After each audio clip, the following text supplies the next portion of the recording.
So here's the second half of the interview with Jason Ladanye. I'm not going to say much here, just enjoy it and like, subscribe. Cardmagiccourse.com, go and check that out. That is the thing that drives this whole thing. Without that, there is no this. So check out cardmagiccourse.com and let's go on with the second half of the interview with Jason Ladanye.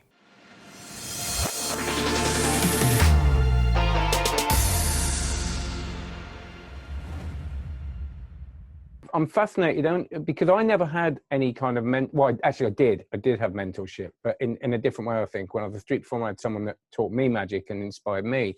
And when I first saw you, I think it was when was it when the book came out or when your first DVDs came out? And I saw, and you were I think in the copy it mentioned Darwin, and you trained with Darwin. But how did that look?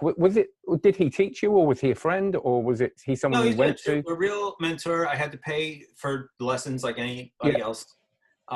This is going to come in as a weird curveball here, but I lost my father when I was like 7 years old. So I didn't have that dad authority figure or the person that I could impress, like what's hardwired into our DNA, Yeah. So I had realized over time that my piano teacher became a father figure. My the first guitar player in the band that I joined, he was like a father figure, and I had all these like mentor father figure type things that they would show me stuff, and I'd like yearn to like, Yeah. oh, well, let me get this good so I can get that fatherly love that I never got in my life.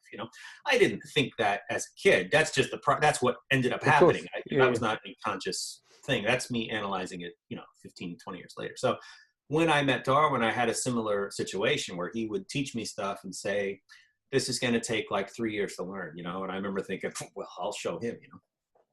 So I wanted to please and I realized that I was learning a new craft, and if I want to continue to learn, I need to do well so that when I come back down, he's impressed. I got to impress the teacher. I had that type of mentality. Plus, Darwin made it difficult by saying, if you don't practice the stuff, I'm not going to teach you. And that is brilliant because it weeds out the bad students. It weeds out the students that just want to learn, sign up for the hour, but they just want to learn all the kind of the secrets. Yeah. And then once they've satisfied their curiosity, they go, oh, I know how everything's done now, so I don't want to continue. Or the students that don't practice, the constant, oh, I didn't practice this week. If you say that about, I'm not interested in just meeting each week, I want to see progress. And if I don't, we're done. You get the students that want to grow and want to learn. And teaching is a much more rewarding process. So when I met Darwin, I was very poor growing up. So I could only afford like a few lessons a year. So I'd drive 8 hours down there because I couldn't afford the flights, and get these like 6 hours of content, and then drive all the way back like the next night because I didn't want a hotel room, and then practice that stuff religiously for months until I could get it down, and then drive all the way back down and back and forth. And I did that for like 20. I'm still going, I still consider him a mentor and a teacher. And that's when I learned I didn't know anything about card magic. I thought I knew everything, but he just broke it all down and wiped the slate clean. And he did it brilliantly. I didn't realize he was doing that, erasing everything and rebuilding it. I may have said something that was incorrect, and he would just not address that and say he's not ready to process this information yet. And then over time, that new information would come into play again, and I'd say the wrong thing again. And he was able to say, oh, now let's think of the opposite for a second. But because he had applied concepts and thinking prior to that, well, now I had I could make an educated decision about, oh, I see why that's right, But if he just said on the first lesson, no, that's wrong, and this is wrong, and this is all wrong, now you're just beating your student down, and the student's gonna go, well, I don't agree with any of this, or not have these positive feelings. So very clever in how he built. But long story short, he did all the technical work first. So for 3, 4, or 5 years, it was just technical chops. The years after that was the design of routines. And then the years after that was character presentation, all the finesses of stagecraft, pretty much, and getting it all to kind of work together. So I don't know if he did that on purpose, but that's how it ended up happening. So just the first few years was just let's talk about these 5 or 6 moves, you know, and then creating material and then presenting material. I think that's why. I think that's why I connected with your book, and I think that's why I've connected, like as so many people have with his books. Because, and when you say about the moves, the chops, you know, there's this whole thing in magic that I've always wondered about. You know, there's things you only need one control, you only need to do 3 moves. It's not about the chops, it's about the routines. And I wouldn't like to only know 3 things and not then be able to create, because it's like you need the material to create with. It's ridiculous. This is this magician thinking sometimes that is just so ridiculous. These catchphrase concepts catch on sometimes, and magicians repeat them. They heard it somewhere and they say it again, and it becomes something. It's ridiculous. Think about a carpenter. I only need 3. I need a hammer, a nail, and a screwdriver, and I can build anything. Well, you're going to be limited because you have 3 tools in your, man, I'm trying my hardest not to swear. Okay. You're going to be limited. If you do, it's not the end. No, I'm just saying that when I hear some of these things that magicians believe in, you need to make the spectator the star of your show. No, you don't. I am the one with the skill set. I am here to show the people that I have worked on my lifetime. I don't need to make them the star. So you can incorporate that person, but my name's on the marquee. So anyway, with this business of you only need a few slides, if you think I'm a carpenter or a painter, I mean, what kind of painting can a brilliant artist make with 3 colors? Well, if they're a brilliant artist, I'm sure it can be amazing, but it's a limiting factor. Give them every color and see the difference in the painting with how bright and vibrant and all the different tools. Our master artist, 1 paint, 1 brush. I'm sure, they can probably make something that's amazing that we couldn't do. But give them every brush and every color, of course it's going to be a whole different masterpiece. So, so it's not like the more sleights you know, the better. It's just that when the perfect tool, you have a problem and you go, I need that one thing. What can I do to fix this? Or what's this one skill set? And it's been something you've been practicing for 15 years. And you go, I'll use this. That's the perfect thing I'll use here. Yeah. So, and again, too, it comes back to that question, which is passion. I don't feel right leaving things incomplete. For the longest time, I had no push-off second. I hated it. I could do all the deals. I could do all the shuffles. I could do all this fancy stuff. I had this big repertoire. And the push-off second, every time I tried it, it just didn't work. And I just said, I don't need that. I already have the strike, and it's really good. I'm there now. And then that just bothered me. And, 4 or 5 years ago, I decided to start and changed grips and went through all the problems that you hate when you're a senior working on 2nd grade material. They had that problem. So I had to force myself to do a little bit every day. And eventually I settled on a grip that I wanted and did these rudiments for like years, which sucked. And then eventually got a respectable push-off second and just felt like, okay, that little thing's complete. I can finally do that now. So it's just about exploring, finding these new things. And again, when you're truly passionate about it, these things are welcome. They're welcome, a feeling. Not, I got to learn this thing. I got to read that stupid book. Or, that's what, if you can recognize that and have that kind of mindset, when you learn new material, learn new tricks or whatever, these are always welcome new adventures. And I think you're right. I think I'm getting to a point now where I've gone back into enjoying that part of it. I mean, it's really, like, a push-off second, something I can kind of do one, but I'm looking at things like that and enjoying sitting there now, just looking at the position and getting into the minutiae of it, getting those foundations. It's just something to do. It's something new to do. Yeah. And also the reward is looking in the mirror and saying, like, I found an old video of me practicing it from 2 years ago or something. And I'm looking right at it going, oh man, like the top card could get this beautiful retention, and the thumb pushes it over, and the whole top card is grabbed, and it just goes right. It's just lovely, isn't it? Yeah. The stud, yeah. That's why I wanted it, was for the stud deal. I wanted the push off second stud instead of the strike one where you kind of take it with this magician style face up turn.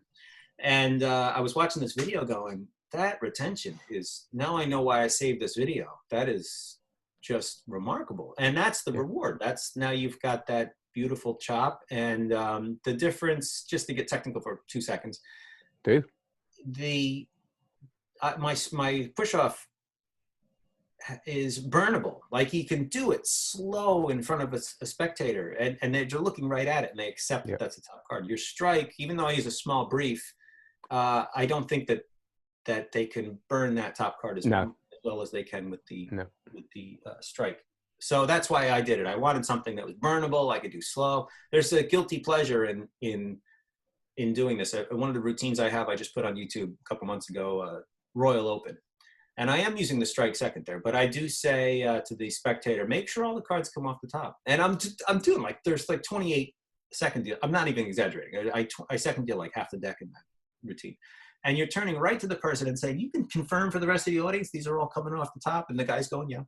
You know, that's very rewarding to do. And another one that Andrew Wimhurst does a lot, which I think is fun when he's doing his shuffle work. He pushes the cards together and say, now you can confirm that shuffle is complete. They're not complete. There's a little brief, you know, and the guy goes, yeah, that's complete shuffle, you know, and then you do the strip, and you know, there's something, you know, you've got the thing right in front of their face. It's the feeling that, you know, you're in the interrogation room and you're the real murderer, and then you convince the cop, well, you're good, your alibi's good, you're free to go. You know, you go, oh, yeah, that feels good. Now please don't, I'm not a murderer, but I just mean that feeling, they'll never catch me anyway, but that kind of is, imagine that scene from a movie. It's that gratifying thing. I got away with it, and it's right in front of you. Oh, that's one of the little highs you get when you are performing, to have those moments. But where does that come from? That's pure technical sleight of hand skill. It's not a gimmick I bought. It's something that I worked for and earned. And back to the six-pack analogy, you earned that. You went to the gym every day, you ate clean, you understood the process, you trusted the process, and you commit yourself, and you have all that passion, and it's yours. No one can take that away. And that's the difference between buying the beach shirt that's got the six-pack drawn on it or actually having one. It's a very rewarding feeling. So that's another reason why I work on the technical chops so much, is because I want that feeling of I earned this ability. No one can snatch this little prop out of my hands and examine it. Anyone with $2 can go on Penguin and buy something. So when you buy that and you do it, you're just like the other guy that bought it. So that's why I like to carve out that thing that makes me my own thing. And I think that comes across, I suppose, it's just that passion that comes across in your work, and I'm not just blowing smoke at it. You know, it's the books read like Darwin's books, not in the way, and I said this in the review, not in the way that it's like copying Darwin's books, but the way they're just all full of, that they're kind of difficult enough that you've got to maybe work on them, but they're not. They're all doable. They all work. They're all commercial, which I hate them, but you know what I mean. There's nothing. You're someone that does that too. There's nothing wrong with the word commercial. It's just overused. Well, it's the perfect word. That's what I mean. It is, but it's overused in a way that, and it can be used in commercial as in something you're going to sell. People use it when it's not really commercial. Exactly. That's the problem. And organic. I was in a studio one time recording music with Eddie Kramer, who did Jimi Hendrix's album. Oops, I just dropped the name. Sorry. Hang on. Yeah, sorry. That's a good name. I've just part of me's just gone off. So the album was Vince Converse. Vince Converse. It's called One Step Ahead, and Eddie Kramer was the producer. Wow. And that's record label connections. So just being signed to a label allows these big names to come in. And next thing you know, I'm 20 years old, sitting behind the glass. Eddie Kramer's in there telling me what to do and the thing. And he's got my Hammond B3 all undone in the back, and he's got half of it wired out to a Marshall stack. I like all these things I had like, holy gee, you know, man. And when I'm playing the B3, it sounds like the old 60s albums and everything. So, and then he pipes in on the headset, and he's like, you know, make it greener, make it browner. You know, and I'm thinking like, what is greener and brown? You know, and he had all those kind of industry terms that I had no, like, what? So I like grabbed it, pretended to move a drawbar, and I'd say, how about this? And he goes, no, that sounds the same. And I'm like, man, I can't fool this guy, you know? Yeah. So I just kind of experimented around. But over time, I learned later in life what he meant, you know? And we just kind of assign some of these terms to things, and whether you understand them or not, it's one thing or another. But back to the material, all that stuff, you know, has to be performed on stage for years to get all the beats and the jokes and all that other stuff. And if you understand the effect inside and out, you'll understand all the insights, and this is important. And you have to stop when you're writing it to explain kind of some theory behind this decision. And you have to be able to do that without screwing up the flow of the writing either. So you kind of have to pick your places. Okay, now's a good time to explain this, because if you do that in the wrong order, the trick gets all convoluted. And so there's clarity issues and all that, but I want to talk about specific points throughout the routine. Why did I choose this? And then once I explain that, you'll understand that this is an important beat in the trick. And if you don't do that stuff and you kind of do it as a cookbook, do this first, do this second, you can lose powerful motivations for things, right? Or strong misdirection points or whatever. So I remember learning Darwin stuff and realizing when I would perform it for him, which was a terrifying experience. Oh, God. When I would perform something for him, I just went through the motions of a few things sometimes. And he go, no, wait, this is not something you can just glaze over here. You need to sell this with more conviction. And what I didn't realize at the time was, there's an effect happening here. There's the before and the after. And if I'm not selling if the before conditions well enough, well, that's going to have an impact on the effect, right? They have to really, truly believe and have conviction with these. So when you read the book, sometimes you just do the stuff, and you're forgetting that you're trying to sell these conditions. And so that's why in the book, I want to make sure that, okay, this matters. Do it this way, because if you do it the way I'm explaining it with the right motivations and everything, your spectator will believe a reality. And not just think they believe it. I mean, they will believe, they will testify to it in court. And meanwhile, none of that's true. And if you're getting yourself into those situations, that means when you get to the end and pull the wool, the carpet out, that's when their brains blow up, because they really believe the exact opposite. So that's why I take my time to really write out and think and be sure that you completely understand the trick inside and out. What is the point of writing a book and selling the material if you're not thorough like that? And I'm not trying to keep the secrets to myself. I want you to be able to feel what I feel when I'm on stage performing. Another big fan of that book is Mike Vincent, who I remember being a kid, finding him online going, this is James Bond, this guy.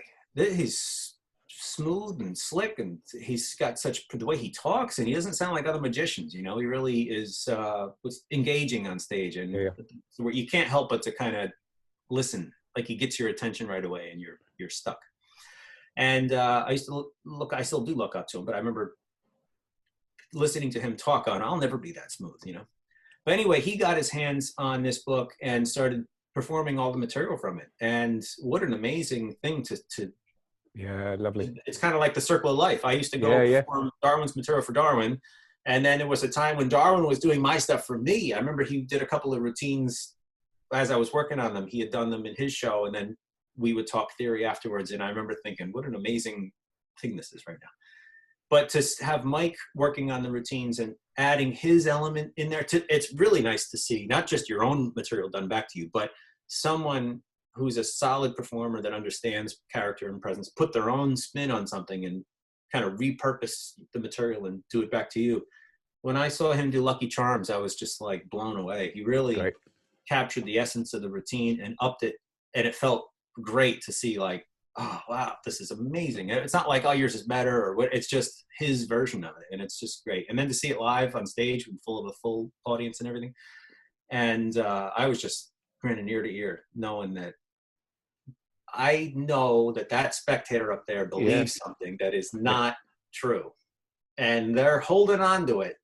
And I know where it's going. And sure enough, Mike gets to that point, and the woman opens up the card, and the whole place, all the air got sucked out of the room. And I was just in the back laughing, going, man, that's good. So, that's just, you can enjoy the routines like that when you think through all the beats and the moments and examine every possible moment through the routine. And that's why I enjoy writing these things up and performing them.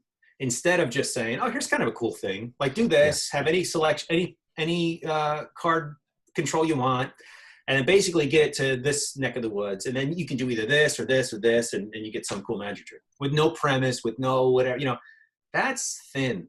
You know what I mean? So that's why I like filling in all the spaces and really understanding each element of it. Great. It's really important to hear this stuff. So thanks for sharing it, because I think it, if I'd have heard it 20 years ago, that would have been really handy. Well, I suppose I did in a way, but. It's never over. There's this weird thing that somebody said the other day with mastery on my social media. I posted some comment and they said, you never really truly master anything. Now, I get that you never really truly master anything, but there's also degrees, so, right. So you pass a line and then it just becomes continuing to master, but you definitely cross a line into it, but you're never done learning, that's for sure. So it's fun to, what I've been doing during this pandemic is spending a lot of time going through my old notes from 2005 to 2010. There's some great ideas. I've completely forgotten some of these things. I remember reading some of these chops reading some of these ideas and going, I came up with this? You know what I mean? This is brilliant, and I have all the method written out, and I'm thinking like, I reverse engineered that. Like, what am I not doing with this? But I remember when I read the premise on the note, the notes on the premise and what happened, it's like, this is completely stupid. Like, what am I talking about here? This makes no sense, because I just hadn't grown yet. But when I was taking those notes, I'm sure I was thinking, oh, this is great, So, we adapt and change and move along. So that's really what I've been doing, is I've changed as a human being over the last decade. To go back and read those notes again is just, you can apply all that thinking and all that learning back to that. So it's never that, oh, I wish I heard some of this stuff. It's just appreciate wherever you are now, and you got some new information, and just keep moving forward. That's all. It's never a regretful thing. You can't look at it like that. I think in the middle of the lesson, we started talking about that online heckler. You just need to recognize what they are. You can't let that person stop you. So XX, Asian, hots and dots, when he comments on something and says, this is the worst thing I've ever seen, who are you? I don't know who you are. You're not even worth replying to. And so you'll say, your grip is terrible, you did this, you're bad for magic. And and so if you have a knee-jerk gut reaction to respond to that, it's failure. It's just like a heckler in a live performance. You've learned to understand what kind of heckler they are, right? There's some people that simply test you. If a guy says, are those regular cards? That's not a heckler. That's somebody asking you if they're regular cards. They're just testing where the line is. And depending on how you react to that person sets the tone for the rest of the show, with this push and pull, who's in charge kind of thing. So in a live performance, you can either ignore that heckler or figure out, can you get them back on track, or do you just ignore them completely? What is the process there? But understanding how to handle that heckler in a real live situation is the same thing you have to think about in a online format. And these keyboard warriors and all these packs of guys that get together, like on Genie, for example, there's like a group that always stays together. Yeah, and they'll all kind of come down together. And that stuff I used to be puzzled by it. Like, what is going on? Like, I've done this trick. I know that this works, and why are there's like 15 people saying this is terrible and all that? And it took years to figure out that that's just what they do. That's their thing, and that they enjoy it, and they believe their stuff, but they've got no performing experience, or very little performing experience, or also it's my character. I'm the one that drives that, so it works for me. So what a lot of these people don't realize is it may not work for them, and they're right. Like if they tried that, it would fail miserably because they don't have the defined character or the presence or whatever. So think about this. In their world, they are right. In their arena, if they went and did that, it would fail. So that's why they bring that to the forum and say, no, yada, yada, yada. Here's 5 hours of thinking and writing to disprove your point. What am I going to gain by going back on and disputing all that? So Nothing, because we're two people. Nothing's gonna. You're both gonna look like a bunch of idiots fighting online. So once you kind of understand what that game is out there, the magician comment hate thing that is seems to be much bigger in magic for some reason. Like when you go read art forums or music forums or online help, like I need help figuring out how to download this program, or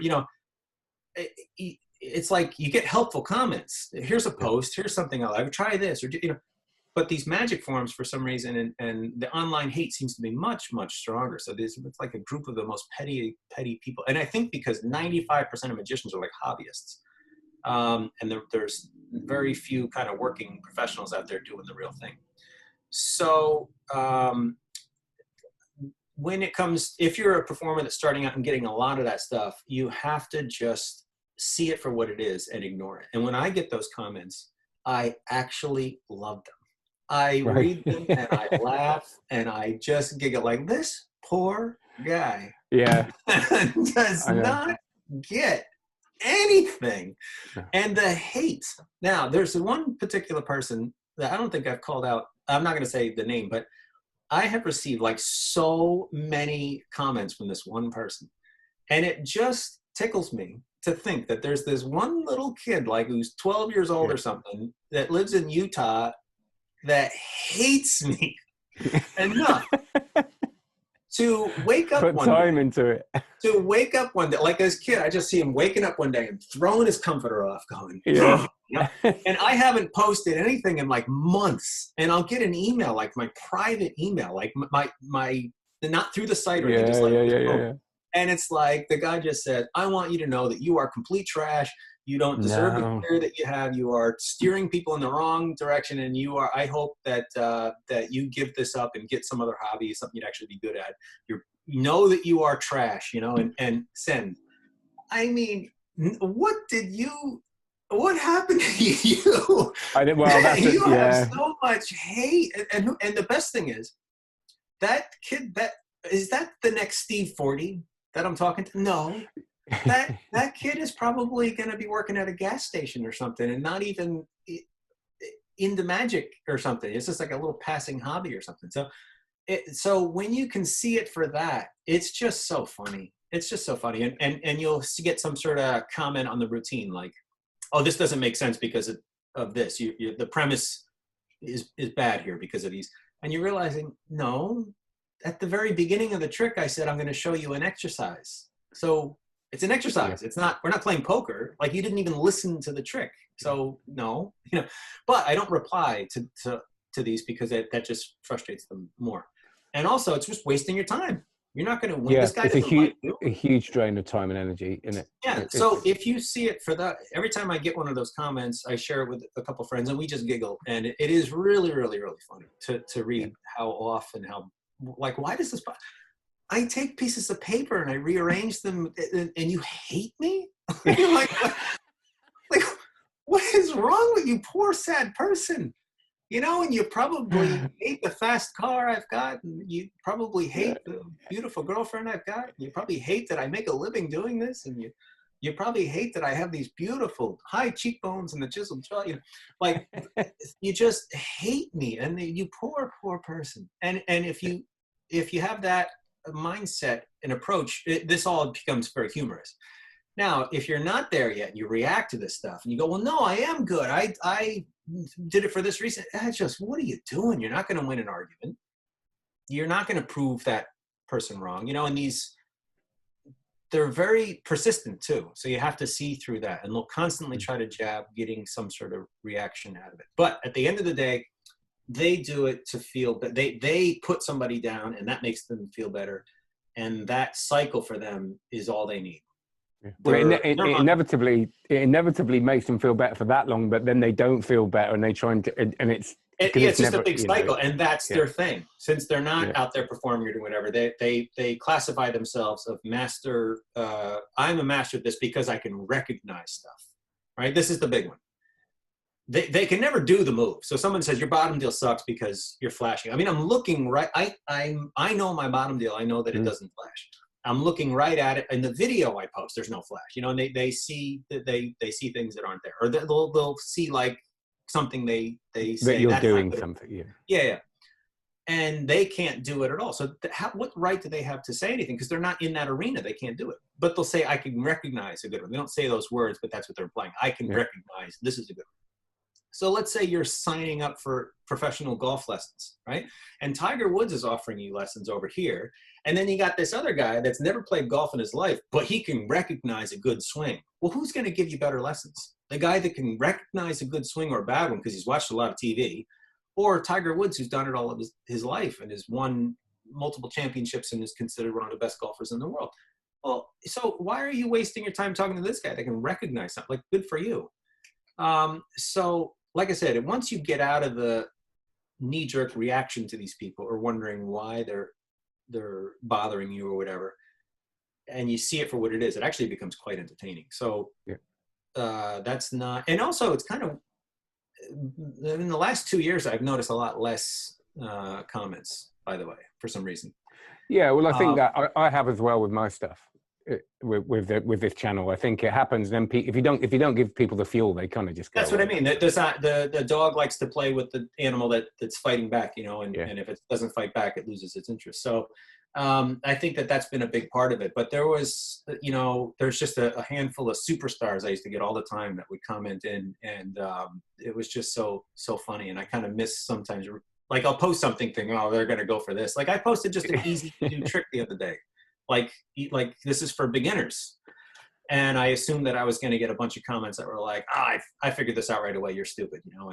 And I didn't get any of that because I think they recognized that it was for beginners. But like I said, you're wasting your time trying to keep everybody happy because that's never going to be the case. You're always going to have people that hate you and can't stand you and write to you and try to put you down. And I think about some of the people that had potential. Right? We've got a great magician who's got great potential, and he just gets murdered right away with all these comments, and he gives it up and moves on. Well, what a shame that is, you know, for those people to win. So that's why if you're getting new into this and you're getting some of this comment stuff, don't even reply, just ignore it and do your own thing. Now, if Steve 40 writes to you and says you should do this, yes, you take his advice. But, you know, XX Anime 69 XX, when they write to you and say you're trash, one of my favorite lines is, know that you are trash. That was one of them. And then the other one is that you're bad for magic. Those two still stick. I love those. I love them. People like that, bad for magic. What does that mean? What, you know, because magic is, I mean, magic is everything from sponge balls to Steve 40 to, I am bad for magic. But you're the one that's bad for all of that. You know? Yeah, like I am just a bad, like just ruining magic. For poison, you're poison. That's that's one of my favorites. That's what I mean, the mindset there, just to read that and go. Yeah. That is a good one. And then there was another one too, not to give these guys, I won't say any of their names, but I don't want to put them in the spotlight too much, but there was another person that said, this trick sucks. I couldn't even get through all of it. Well, how do you know if it sucks? You said you can only get through the first 20 seconds of it, and then it's a 6-minute trick. Yeah, right. So, and then he said it lacked progression. Well, maybe if you watched more than 30 seconds of it, you'd see that it has, like the trick builds as it goes. Yeah. So that they're quick to make those hateful comments, but it wasn't about the fact that the trick lacked progression. He just wanted to put it down right away and say, it's no good. And then all of his friends can pile up and say, I agree, it was no good at all. But who cares? Who are they? That's the way I look. Yeah, and there's also the I always think that with interviews like this, there are people that say, you know, with the reviews, there should be 2-minute reviews, 3-minute reviews. That, you know, I'll watch them if they're 3-minute reviews, and it's like, well, it's not what I do. You know, at some point you've got to accept that. Yeah, maybe it would get more views if it was 2 minutes, but it wouldn't be views of quality. It wouldn't be people learning anything. Do your own thing. Trust your compass and do your own thing and go from there. And they're not paying your bills. No. You know, so who are they? They have you're not in the equation. So that's what makes it a fun thing to do. That's another one I get to. I talk too much. Welcome to my world. But I mean, on stage, say it's too much talking, but that's my character, is to establish premise, justify, to make jokes and all this other stuff. But in their world, they just want to do the trick and fool me and get it over with. But that's not, I mean, I'm on stage, I see how it works, and I go, why am I listening to what this random person online has, what their input doesn't mean anything to me whatsoever. So anyway, that's the approach there, is just to take it for what it is and recognize it. And it's brilliant. It's brilliant advice for people getting into it, because you are going to get it. You know, if you're a performer, if you're out there it's part of the thing. Yeah, it's part of it. Yeah, so you have to just accept it, and also recognizing, another good analogy to keep in mind is, if you understand it on stage, you'll understand it online. It comes from the same place. So you treat them both the same way, and like I said, if you can make that transition into seeing it and finding the humor in it, then it's even more, it's like you almost welcome it. Like, what do you got today? Yeah. Look at this guy. Look at this guy, has so much hate. That one guy that wrote to me, has written to me about the Bottom deal, that said I was trash, has written to me like 8-9 different times over like the course of a year, where they put out no Bottom deal. It's a project. It's like a proper project. Yeah. Does Jason know he sucks today? There's pictures of Jason know he sucks today?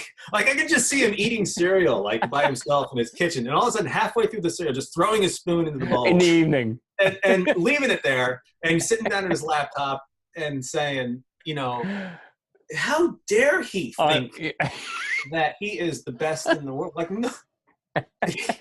And think about this.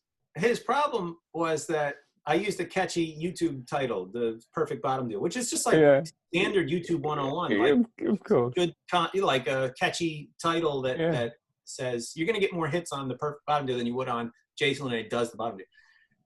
And his problem was that I said perfect, and he can't. There's nothing's perfect, brilliant. Right? So, but think about this guy. After he's done with me, does he then go on National Geographic or something that says, you know, how to build the perfect campfire? You know, there's no such thing as the perfect, you know. And then he's like the perfect milkshake or something. He goes on to a cooking website and finds how to make the perfect loaf of bread. And he writes to them and says, who's the author, and Googles them and writes to them and says, your bread sucks. You know, no, I mean, what a way to spend your life.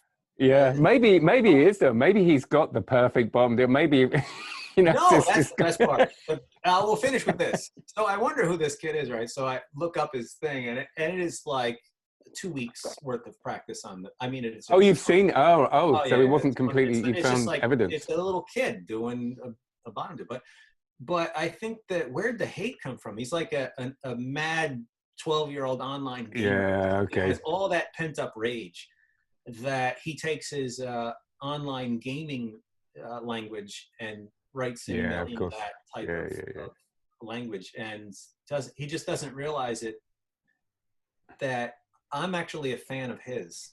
Yeah, okay. It's not the desired result. Like, kid, give me more of that juice, man. I'm going to start following him. I think we should all start following him. Oh, he's just the best. He's truly one of my favorites. Well, thank you. So we'll listen. I won't take any more of your time, because it's, you know, I know I know it's a pandemic, but you have got a life and other people in it, no doubt, as well. It's still sunny out, so we're good. I'm just gonna get right, have a protein shake, and head on out. Is what I'm gonna do. Great. So what's next? Where do you want people to go and find his Instagram? The business end of things. Okay, so my website's cardmagicbyjason.com, right? And all my social medias follow that same thing. So you go on Instagram. That's the one I'm having fun on right now, having fun building it and more engagement. Facebook is just such a weird platform. I really am starting to see through Facebook. Yeah, and I can see what you mean. Understand that it is just, it's the right place to put a silly meme up or something like that. But if you put that silly meme up, someone's going to say, well, this is as stupid as Republican, Democrat. Like, they're just going to take it to some place where you don't necessarily want it to go. And a lot with the United States, there's a lot of really crazy stuff. It's all over the world. I'm sorry. So it's all over the place. But you know, even local. A couple of weeks ago, we had half of our city was on fire. You know, and you tend to think like, oh, we're outside the city, we're fine. But no, it really is all over the place. So there's just a problem with it. So I've been thinking of this shift for a while, but now I'm starting to see that there's just some people that don't use the platform, and I'm starting to understand why. So anyway, on Instagram, it's different. It's more positive comments, more engagement, more fun, more just better engagement. You put something up and there's a lot of conversation on it. Sometimes you put a Facebook post up and there's like nothing on it. Yeah. So maybe that's the algorithm stuff, or who knows, but I'm just enjoying Instagram more now. And did I see that you were releasing something soon? So recently my last blast to my email list, to my customers that I get through my website, I posted about helping people with their online shows. If you're a magician that you are kind of stuck in that place where you kind of want to do virtual shows, but you're not really sure how to make that jump, I'm offering a class to them to say, here's the camera, lighting, how I choose my material, length of the show, what to ask for, all the types of, I've got enough shows under my belt. I've made some adjustments. I figure here's some guidance. Here's to know what to ask for. Here's what to know, what to expect, kind of stuff. Put together a Skype or Zoom session for those students. So if you're interested in something like that, feel free to reach out to me. And the other thing is I've got this, I don't have the artwork, the physical artwork yet. I've got it on my computer. Live in London, I did a lecture a year ago or so that I am going to release the full lecture, which was one of my favorite shows. It was just a favorite show. I can't talk too many specifics about it, but before I did the show, a lot of people said, this room is not going to like what you're doing. And I'm like, what do you mean? And they go, they're not going to like the young, hotshot New York con man character who's better than everybody else and the smartest guy in the room. And be prepared for not getting accepted well. And I didn't really know enough. I just jumped in and did my normal thing. And they loved it. It was an absolute hilarious show. I had the perfect spectators on stage. And it was just great. So anyway, I'm releasing it. I got the rights. I made the DVD. Brilliant. And what we're doing right now is the artwork and things like that and the duplication. And also what I've done, which I'm not sure if other magicians have done yet, but I've taken my Magic Castle sets and I'm doing an audio commentary. So I'm not teaching the tricks, because the one trick, the big closer from the Magic Castle set is from the third book. It's the closer for the third book. So I'm not teaching it in video format. But I am going to do here's my inner monologue on stage kind of thing. Oh, you see me look there? Well, what I'm doing there is figuring out who I'm going to use in the next trick. I'm doing my homework early. So even though you see me online delivering jokes and acting funny, I'm just on script, but I'm thinking in the future and saying, okay, I'm not addressing this person. Stay away from that person. They're going to give me trouble. That's a true heckler right there. And when I asked earlier about who has played cards before, these three people nodded. So I'm going to incorporate them into the last trick. That's the kind of stuff that I'm thinking about while I'm performing. So I wanted to give people an insight to kind of what am I thinking while I'm on stage. So I think it's an interesting thing to do. I'm probably going to record that later this week. So you'll be able to, just like when you get a DVD and watch the director's online commentary, you get a lot of kind of insights to the movie that you may have not thought about while watching the movie. So anyway, that's what I'll do there.